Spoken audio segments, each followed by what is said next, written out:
प्रयागराज में छात्रों के आंदोलन पर सियासी रंग भी चढ़ चुका है।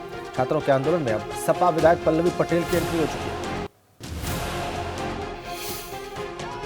4 गुना फीस बढ़ोतरी के खिलाफ इलाहाबाद सेंट्रल विश्वविद्यालय के छात्र पिछले 81 दिन से आंदोलन कर रहे हैं। छात्रों के आंदोलन को समर्थन करने सपा के विधायक पल्लवी पटेल भी विश्वविद्यालय पहुंची और छात्रों के अनशन में शामिल हुई। इस दौरान पल्लवी पटेल ने बीजेपी पर प्रहार करते हुए छात्रों से वादा किया कि इस लड़ाई में पूरी तरह उनके साथ है। पूरे आंदोलन में मैं अपने छात्रों के साथ पहले दिन से हूँ, लगातार उनके कांटेक्ट में हूँ और मैं ये मानती हूँ कि जितना मैंने इस आंदोलन को समझा है, इसको अभी और धार देने की जरूरत है, अभी इसको और बड़ा भव्य रूप देने की जरूरत है। दरअसल इलाहाबाद सेंट्रल यूनिवर्सिटी प्रशासन ने 31 अगस्त को कार्य परिषद की बैठक बुलाकर रेगुलर कोर्स की फीस 4 गुना तक बढ़ा दी थी। इसके साथ ही पीएचडी की फीस 15 गुना बढ़ाई गई थी।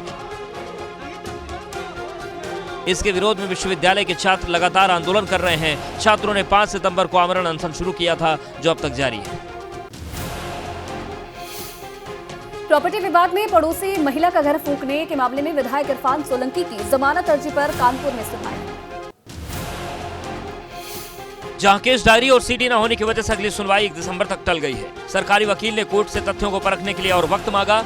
इस पर इरफान के वकील ने तुरंत अपने दोनों मुवक्किलों को अग्रिम जमानत देने की अपील की, लेकिन जज ने डिफेंस के वकील को कड़ी ताकीद देते हुए जिला जज संदीप जैन ने अगली सुनवाई के लिए 1 दिसंबर की तिथि नियत कर दी है। जिला जज की कोर्ट में 1 दिसंबर को सुनवाई होगी। आगजनी, रंगदारी समेत कई मामले में आरोपी हैं। 7 नवंबर की रात नजीर फातिमा के प्लॉट में आग लगी थी। पीड़ित महिला ने दोनों भाइयों पर केस दर्ज कराया। केस दर्ज होने के बाद से दोनों भाई फरार चल रहे हैं। दोनों के खिलाफ पहले से ही गैर जमानती वारंट जारी है। इस पर कोर्ट ने कहा कि 1/12 तक अगर सीडी और कमेंट्स नहीं आएंगे तो 1/12 को हम बेल दे देंगे। इधर पुलिस लगातार दोनों भाइयों को तलाश रही है। सूत्रों के मुताबिक 2 दिन पहले विधायक की लोकेशन दक्षिण भारत के एक शहर में मिली थी, जबकि इससे पहले दोनों की लोकेशन महाराष्ट्र में भी मिली थी, जिसके लिए पुलिस की एक टीम मंगलवार को महाराष्ट्र भी गई थी।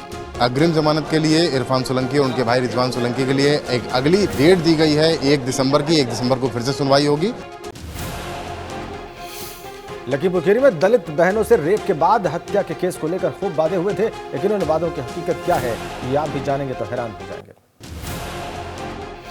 हत्याकांड के बाद परिवार को आर्थिक मदद के तौर पर 3 लाख रुपए का चेक दिया गया था। खूब सियासी मजमा लगा, लेकिन जब इन्हें भुनाने की बारी आई तो सबके सब बाउंस हो गए। ये सभी चेक पीड़ित परिवार को 15 सितंबर को सौंपे गए थे। जो डॉक्यूमेंट्री प्रूफ आप लोग के पास अवेलेबल है, उसके बिहाफ पे चेक वापस हुई है और उसके साथ रीजन अटैच्ड है। उस लेटर में पार्टी को अवेलेबल करा दी गई है। दरअसल लखीमपुर में इसी साल 14 सितंबर को 2 दलित बहनों की रेप के बाद हत्या कर दी गई। बहनों की हत्या के बाद उनका शव पेड़ से लटका मिला। नेताओं के साथ साथ प्रशासन की ओर से भी कई तरह के आश्वासन मिले, लेकिन पीड़ित परिवार का आरोप है कि प्रशासन ने लिखित में जो दिया था वो अभी तक नहीं मिला। देखे गए थे वो भी बाउंस हो गई हैं। किसकी चेक थी वो? कांग्रेस पार्टी। कितनी चेकें थी? जी 3 थी, 1 चेक तो उसमें से आई है। मामला सुर्खियों में आया तब कांग्रेस के ब्लॉक उपाध्यक्ष राहुल वर्मा पीड़ित के घर पहुंचे और दोबारा चेक मिलने का आश्वासन दिया।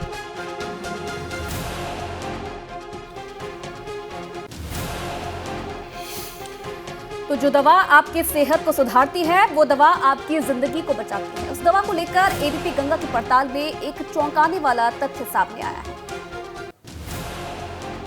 उत्तर प्रदेश में नकली दवाओं को बनाने वाले गिरोह का नेक्सस बड़ा हो गया है। दूसरे राज्यों से लाकर नकली दवाओं को यहां पर खपाया जा रहा है। हाल ही में 11 नवंबर को गाजियाबाद में नकली दवा के गिरोह से जुड़े कुछ लोगों को पकड़ा गया। छानबीन में मौके से करीब 5 करोड़ की दवाएं बरामद हुई, जिसमें बांग्लादेश, कंबोडिया में बनी दवाएं और नकली रैपर बनाने वाली मशीन भी मिली है। कैंसर की एंटी ड्रग महंगी होने के चलते नकली दवाओं का कारोबार करने वालों को भी इसमें मोटी कमाई दिखती है। यही वजह है कि अपने मुनाफे के चलते वो किसी की जान से खिलवाड़ करने में भी बिल्कुल संकोच नहीं करते। यूपी के ड्रग कंट्रोलर के मुताबिक गिरोह को चलाने वाले जो लोग पकड़े गए काफी पढ़े लिखे हैं। उन्होंने MBBS और BTech तक की डिग्री हासिल कर रखी है। तो उसमें जो वहाँ दवाइयाँ पकड़ी गई हैं उसका हमने अलर्ट जारी किया है पूरे प्रदेश में, ताकि वो बैच नंबर की सभी दवाइयाँ यदि किसी क्षेत्र में हो तो उस पर निगरानी रखी जा सके। अनुमान के मुताबिक यूपी में एंटी कैंसर दवाओं का कारोबार करीब 25 करोड़ का है। कीमोथेरेपी में इस्तेमाल होने वाली दवा की एक डोज 10 से 30 हजार तक आती है।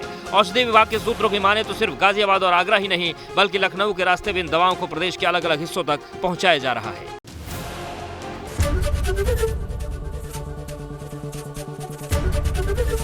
एबीपी गंगा, खबर आपकी, जुबान आपकी।